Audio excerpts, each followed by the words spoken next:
Bye. Okay, so first let's ask ourselves, who has access to knowledge where you live? Who gets to read and speak and lead? In 15th century Korea, the answer was pretty clear and deeply unequal. For centuries before Hangeul was created, the written language of Korea was Hanja, which is adapted from classical Chinese. And literacy was reserved for the Yangban class, which is like the upper elites, so male aristocrats, Confucian scholars, government officials, royalty. And ordinary people, us normies, down here, farmers, laborers, women, of course, artisans, they were largely excluded from literacy and by extension power. But in 15th century Korea, there was a king named King Sejong. He saw this problem among his people and firstly recognized it as a problem. Secondly, he decided to then do something about it. His vision was to create a written system that anybody, no matter their class or education level, could learn. Then in 1443, he convened scholars of the Hall of Worthies, the Jipyeonjan, to design a new alphabet. And the result ended up being the Hunminjeongeum, meaning the correct sounds for the instruction of the people,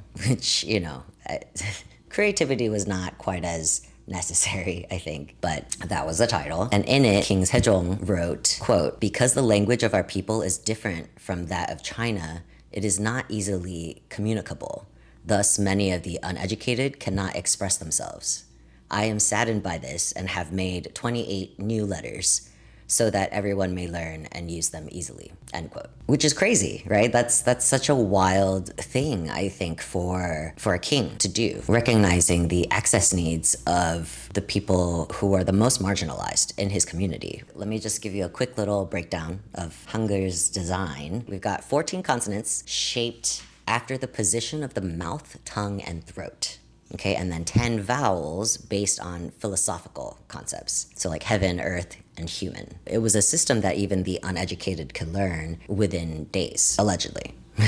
That was meant to be understandable and consumable. My experience with Hangul was more just like native, right? It was my first language, but I didn't quite understand the history or concept behind the structures of Korean, of Hangul. But as I've grown to learn and understand that, it's made me appreciate it more. It's so logical and beautiful and simple. And I also love that its creation and its root is based on access, which is so cool. I just think that's really cool. But obviously, as with anything that progresses accessibility, not everybody saw it that way. Classic. The Confucian elite, they hated Hangul. They called it Amgeul, like women's script. To them, the idea that us mere peasants and humble, low-born folk, the idea that anybody marginalized could read was destabilizing to the entire social order that they were used to. And for 500 years, Hanja remained the language of courts and official power, while Hangul survived underground, preserved largely by women. This is where Hangul stops being a story about Korea and becomes a story about systems of power. Because when you think about it, what King Sejong did is abolitionist in its logic. He looked at a system that excluded most people from participating, and then he dismantled that system at its foundation. Then he replaced it with a structure designed for ease, access, and autonomy. And I think that we often mistake complex for better, but most of the time complexity is used as a way to justify exclusion. In academia, in healthcare, in business, like everywhere. It's crazy.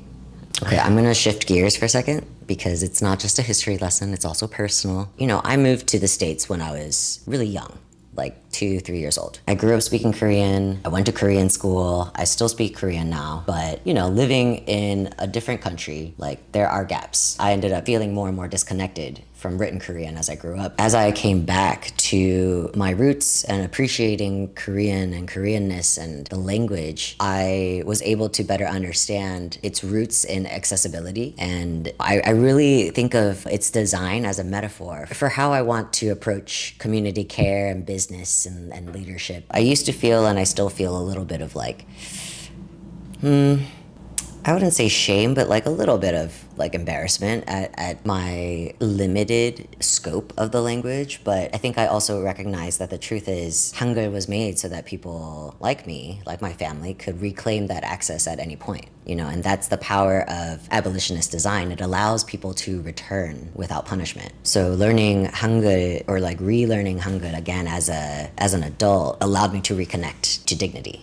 The lesson of Hangul is one that I try to carry everywhere, which is that simplicity isn't accidental, access isn't a compromise, and when you build systems that center care instead of control, you can make it more possible for people to live fully. Hangul has reminded me that abolition isn't about tearing down just to destroy. It's about rebuilding and designing with a purpose. But yeah, if this resonated with you, if you feel pulled towards these stories and systems the way that I do, I'd love for you to join and be a part of this work. So eat well, stay hydrated, get rest, and I'll see you next time.